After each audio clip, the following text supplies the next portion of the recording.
Finally বন্ধুসকল আজি দিনটোতে মুখ্যমন্ত্ৰী আত্মনিৰ্ভৰশীল আঁচনিৰ ওপৰত অসম চৰকাৰৰ ফালৰ পৰা এটা বিগ আপডেট আহি পৰিছে। তো বিশেষকৈ আপোনালোক যিসকল লোকে এতিয়ালৈকে আপোনালোকে যোনটো দিকে আপোনাৰ এডমিট কাৰ্ডখন লাভ কৰা নাই, তো আপোনালোকে যদি এতিয়ালৈকে আপোনাৰ যদি ফোন কল অহা নাই, আপোনালোকৰ যোনটো ইণ্টাৰভিউৰ কাৰণে মতা নাই, তো বন্ধুসকল সেইসকল লোকে আপোনালোকে কেনেধৰণে আপোনালোকে সেই এডমিট কাৰ্ডখন লাভ কৰিব পাৰিব। তো তাৰ ওপৰত যোনটো নেকি বৰ্তমান অসম চৰকাৰৰ ফালৰ পৰা আপডেট আহি পৰিছে, যোনটো নেকি বৰ্তমান মুখ্যমন্ত্ৰীয়ে ঘোষণা কৰিছে যে যিসকলৰ বৰ্তমানলৈকে অহা নাই এডমিট কাৰ্ড বা ফোন কল, তো সেইসকলে আপোনালোকে সেই এডমিট কাৰ্ডটো কেনেধৰণে আপোনালোকে লাভ কৰিব পাৰিব। তো বন্ধুসকল যোনটো নেকি বৰ্তমান খবৰ আহিছে মুখ্যমন্ত্ৰীয়ে যোনটো নেকি ঘোষণা কৰিছে, তো বন্ধুসকল আপোনালোকক মই জনাম যে আপোনালোকে সেই এডমিট কাৰ্ডটো কেনেধৰণে আপোনালোকে লাভ কৰিব পাৰিব যিসকলে এতিয়ালৈকে লাভ কৰা নাই। তো বন্ধুসকল সেইটো কাৰণে আপোনালোকে ভিডিঅ'টো একেবাৰে স্কিপ নকৰাকৈ আপোনালোকে চাই থাকিব।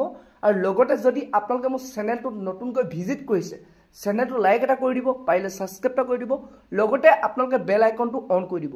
তো যেতিয়া এনেধৰণৰ ইনফৰ্মেশ্যনবোৰ আহি থাকে প্ৰথমে আপোনালোকে সেই ভিডিঅ'টো লাভ কৰিব পাৰিব।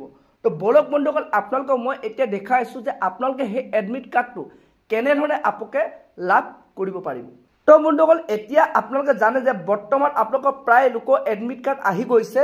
তো বন্ধুসকল আপোনাৰ যদি এতিয়ালৈকে সেই এডমিট কাৰ্ডটো লাভ কৰা নাই বা আপোনালোকে তেওঁলোকৰ তৰফৰ পৰা আপোনালোকে যদি এতিয়ালৈকে ফোন কল অহা নাই, তো সেইসকলে আপোনালোকে এটাই কাম কৰিব লাগিব। তো এটাই আপোনালোকৰ অপশ্যন আছে।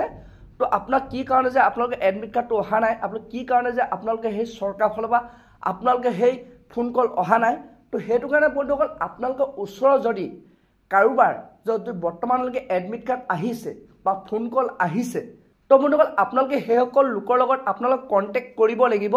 তো অৰ্থাৎ আপোনালোকৰ ওচৰত যদি কাৰোবাৰ ওচৰলৈ আপোনালোকৰ যদি ফোন কল আহিছে, তো বন্ধুসকল আপোনালোকে তেতিয়া তেওঁৰ পৰা যোনটো নেকি ফোন কল তেওঁলৈ আহিছিলে, তো সেই ফোনৰ নাম্বাৰটো আপোনালোকে ল'ব পাৰিব। তো সেই ফোনৰ নাম্বাৰটোৰ পৰা আপোনালোকে কল কৰিব পাৰিব যে আপোনাৰ এডমিট কাৰ্ডটো কিয় অহা নাই, এনেধৰণে আপোনালোকে অভিযোগ কৰিব পাৰিব। আৰু লগতে আপোনালোকে জানিব পাৰিব যে আপোনালোকৰ বৰ্তমান আপোনালোকৰ যোনটো নেকি প্ৰচেছটো কি হৈ আছে, আপোনাৰ যে এডমিট কাৰ্ডটো লাভ কৰা নাই, আপোনাৰ যে ফোন কলটো অহা নাই, তো সেইটো আপোনালোকে ফোন কৰি আপোনালোকে সুধিব পাৰিব যে আপোনালোকৰ কি হৈ আছে বৰ্তমান। তো বন্ধুসকল আপোনালোকে সেইটো কাৰণে ওচৰৰ কাৰোবাৰ যদি আপোনালোকৰ মুখ্যমন্ত্ৰী আত্মনিৰ্ভৰশীল আঁচনিৰ কাৰণে আবেদন কৰিছিলে, তাৰপিছত যদি তেওঁ যদি আপোনাৰ ফোন কল আহিছে বা এডমিট আহিছে, তো তেতিয়াহ'লে বন্ধুসকল আপোনালোকে তেওঁৰ লগত কণ্টেক্ট কৰক। তো কণ্টেক্ট কৰি তেওঁৰ পৰা যোনটো নেকি নাম্বাৰ আছে নাম্বাৰটো লওক, যোনটো নেকি অফিচৰ পৰা তেওঁলৈ ফোন কৰিছে, তো সেই নাম্বাৰটো লৈ আপোনালোকে তো বৰ্তমান আপোনালোকে জানিব পাৰিব যে আপোনাক অভিযোগ কৰিব পাৰিব যে আপোনাৰ বৰ্তমান প্ৰচেছটো কি হৈ আছে, আপোনালোকে এপ্লাই কৰা প্ৰচেছটো কি হৈ আছে। তো বন্ধুসকল আপোনালোকে এনেধৰণে আপোনালোকে জানিব পাৰিব। বৰ্তমান বন্ধুসকল এইটোৱে অপশ্যন আছে, তো বাকী বেলেগ একো অপশ্যন নাই। আপোনালোকে সেইটো কাৰণে দেৰি নকৰিব। আপোনালোকে যদি ওচৰৰ কোনোবা যদি এনেধৰণৰ আপোনালোকৰ মুখ্যমন্ত্ৰী আত্মনিৰ্ভৰশীল আঁচনি ইণ্টাৰভিউ দিয়া যদি আপোনালোকৰ এডমিট কাৰ্ড আহিছে বা কল আহিছে, তো তেওঁৰ লগত আপোনালোকে কণ্টেক্ট কৰক। তো বন্ধুসকল এইটোৱে বৰ্তমান মুখ্যমন্ত্ৰী আত্মনিৰ্ভৰশীল আঁচনিৰ ওপৰত খবৰ আহিছিলে, বিশেষকৈ আপোনালোক যিসকল লোকে এতিয়ালৈকে আপোনালোকে এডমিট কাৰ্ড লাভ কৰা নাই।